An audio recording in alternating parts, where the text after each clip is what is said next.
Budiman. Saya akan melanjutkan episode dari episode yang sebelumnya. Nah, episode yang sebelumnya kita berbicara tentang paradigma atau kesan matematika yang menyeramkan.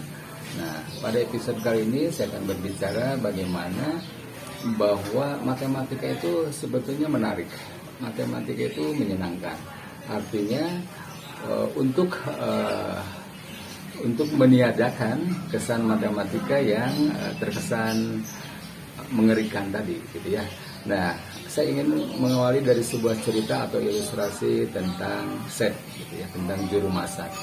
Nah, seorang juru masak yang handal tentu saja dia harus memilih bahan baku yang bagus-bagus dan disesuaikan dengan situasi dan kondisi yang ada.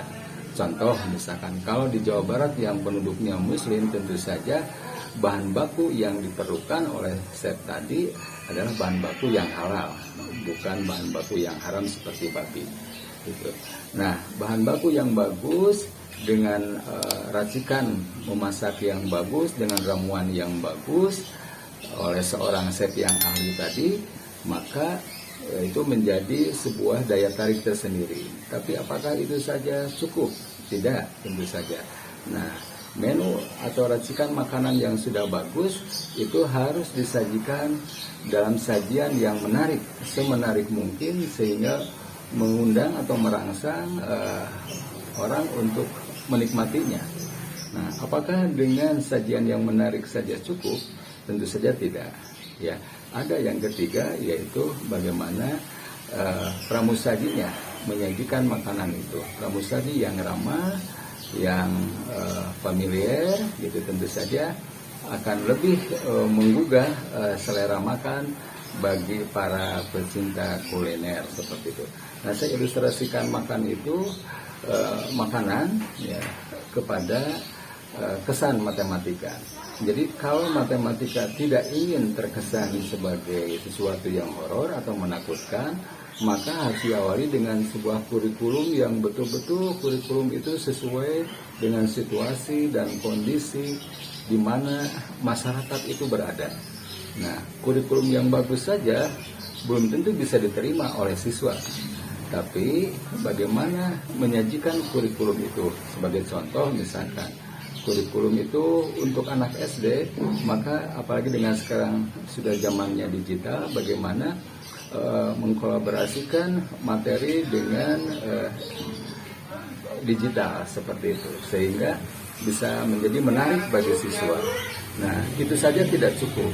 Ya, ada peran yang menentukan sebagai peran utama, yaitu guru. Bagaimana guru menyajikan materi itu, ya, seperti tadi ilustrasi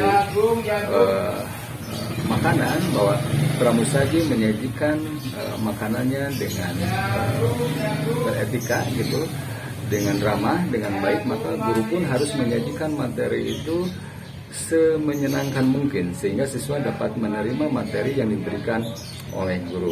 Nah, paling tidak itulah misalkan yang bisa merubah mindset matematika yang tadinya menyeramkan menjadi sesuatu yang menyenangkan.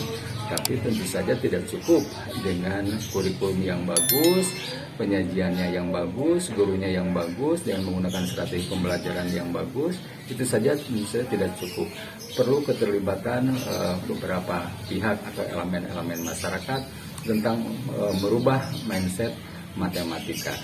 Itu saya kira salah satu solusi bagaimana merubah mindset matematika yang tadinya terkesan horor menjadi matematika yang sesuatu menyenangkan. Nah, baik para pemirsa, kita akan lanjut pada episode berikutnya berbicara sejauh mana matematika itu dibutuhkan oleh kita. Terima kasih. Assalamualaikum warahmatullahi wabarakatuh.